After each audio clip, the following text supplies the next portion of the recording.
Ipinagdiwang ang ika-127 na araw ng kalayaan ng Pilipinas nitong Huwebes. Ang tema ng selebrasyon ay kalayaan, kinabukasan, kasaysayan.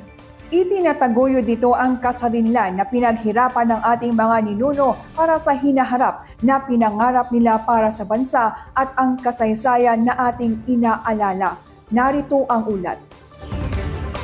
Nakiisa ang Baguio City sa selebrasyon ng 127th Philippine Independence Anniversary. Ginanap ang selebrasyon sa Baguio Convention and Cultural Center kung saan nagbigay ng mga makabuluhang mensahe ang mga opisyal ng lungsod.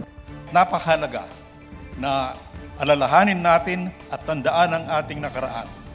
Hindi lamang ang pangalan ng ating mga bayani o ang mga takdang araw sa ating kasaysayan, kung hindi ang saysay ng kanilang pinaglaban at mga aral nito mula dito para hindi maulit ang dati.